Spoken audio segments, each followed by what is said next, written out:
What are your current efforts or efforts in the future to address crime in Burien? So I think the best way to address crime is to prevent it before it happens. You can't undo a crime once it takes place, and there's only so much you can do to address the victims after something does take place. So prevention, I think, is key. Addressing the root causes of crime and criminal behavior is something that I'm a very strong supporter of. That means addressing things like poverty, which is something that drives people to desperation, and as a result they commit crimes. So reducing our level of poverty here in Burien. Burien has a disproportionately high poverty rate compared to the state average, so that is something that has a great impact here.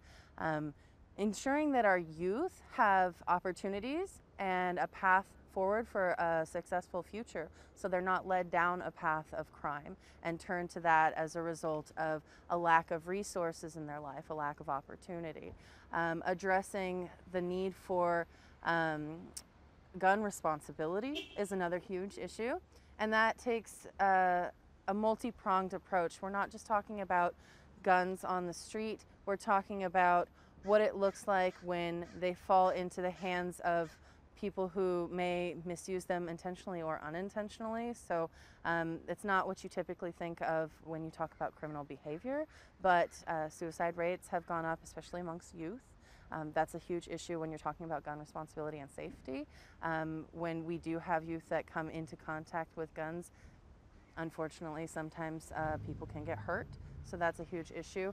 And addressing issues in the community surrounding domestic violence, for example, is another major issue when you're talking about gun safety. So prevention is the best way to address crime. Obviously, we need service providers to be out on the street. We need our police to be visible and accessible when they are needed. We also need crisis responders available to address circumstances where police may not be best suited or well trained. So for an example, mental health crises situations, and we have implemented a co-responder model where we have mental and behavioral health specialists out who can attend situations with police and address those needs as is required. So there's a lot of things that go into addressing this because it's not a simple issue. There's so many factors that play into crime in our community, and I've taken a lot of time to just summarize a few key points here. There's a lot more to it, but I think bringing the community into this topic for engagement, getting them involved and playing an active role in crime prevention and addressing it, finding out what their needs are, what they're seeing, and what response they require is also a key aspect of serving our community in that regard.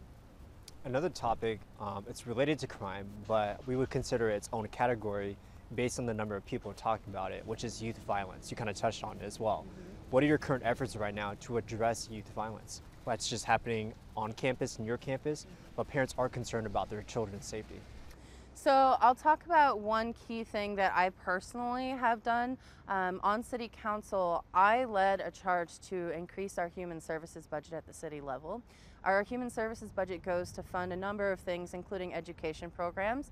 As I mentioned, keeping youth engaged, keeping them involved in positive programming that steers them away from criminal behavior or going down a negative path. It's very important. But it also funds healthcare and mental health care specifically for children and youth as well as adults. So addressing the mental health care needs of our youth is so important when we're talking about negative behaviors and potential violence.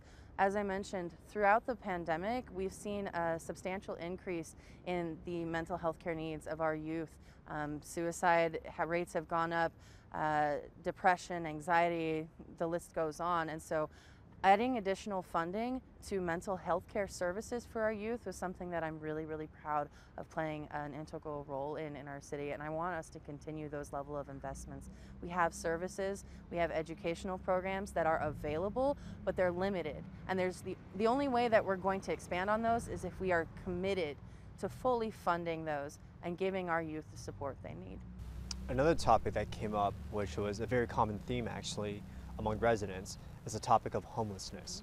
What are your current efforts right now to address homelessness in Burien?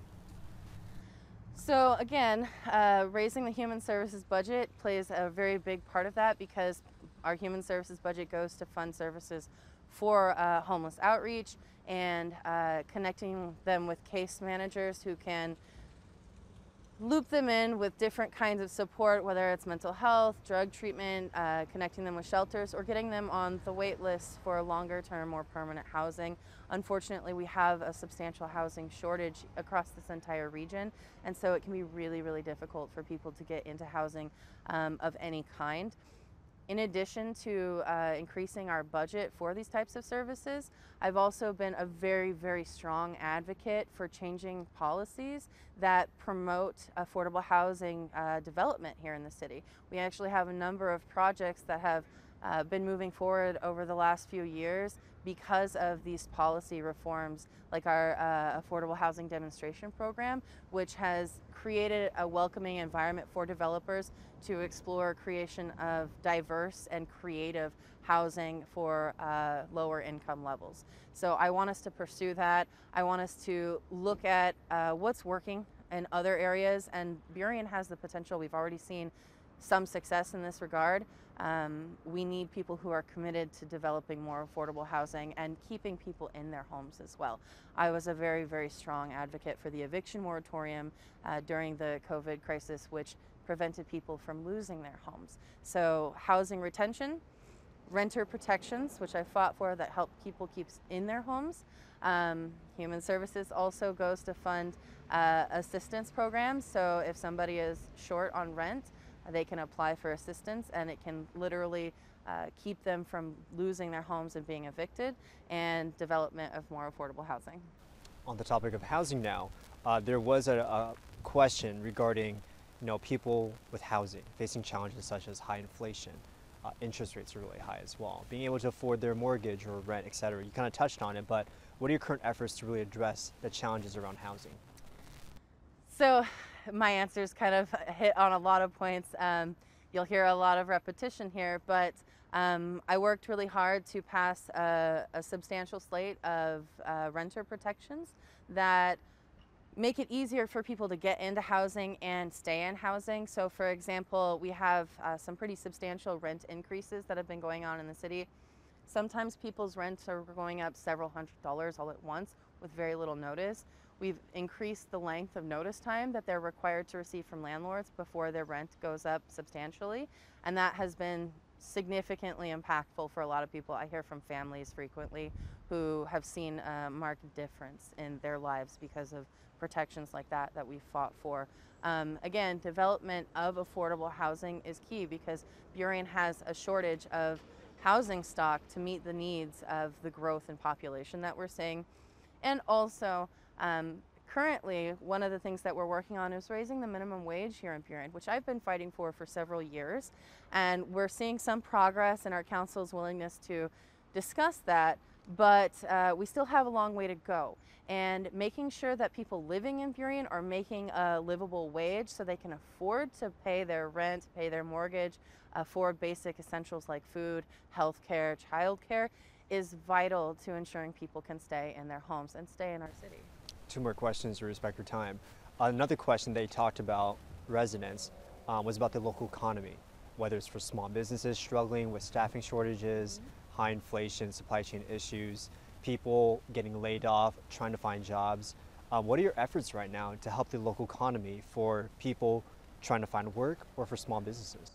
So during the pandemic, I actually proposed a program that provided several thousands of dollars to small businesses to keep them afloat throughout the crisis. We have now extended that program to provide grants to small businesses ongoingly, and I'm hoping that we can continue to renew that program, invest in our small businesses, support them through these difficult times. Also, we have a lot of research that shows that raising the minimum wage actually can be very beneficial for businesses because it increases employee satisfaction, which reduces turnover and ensures there are more workers in our community. Also, the money from raising the minimum wage tends to go into the pockets of lower income individuals, and studies show us that money tends to cycle back into the local economy, which can be an economic boon to a city with several small local businesses like ours. So there's a lot of different things that we can work towards to support our local businesses. I've also Really been hoping that we can work towards hotel development here. We have very close proximity to SeaTac Airport. As you know, you can hear the airplanes in the background right now, but we have nowhere for travelers to stay here in Burien, and I think that the loss of tourism dollars is pretty significant to our city. So I want to invest in inviting tourism here and having somewhere where they can stay through a hotel development as well. And the last question, why should voters vote for you? I have a very clear track record of sticking with the values that I tell voters I have. I think that honesty is something that we see an unfortunate shortage in politics. Having somebody that you can trust, that you can rely on, who will always tell you where they stand, I think is very valuable. I have the respect of people across the political aisle with very different views than mine because they know I will always be direct and honest and upfront about my position. Don't pander. I'm not here to manipulate voters.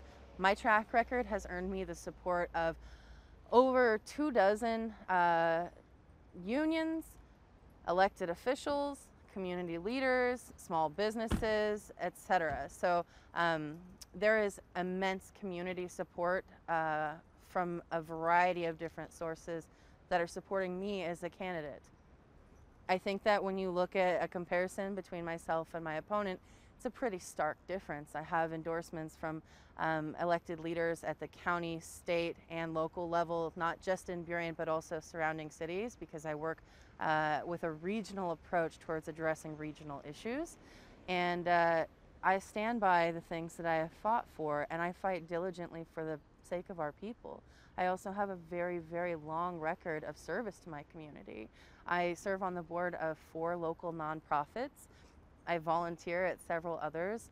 I'm a mom of 2 young children, so I have a vested interest in making sure our city is safe and livable for all of us here. I am dedicated to our community, and I show that every single day, and I think that's something that voters care about. And so I'm asking them to put their trust in me yet again and look towards what I have done, what I want to continue the work to accomplish, and look towards the level of commitment that I have shown our community.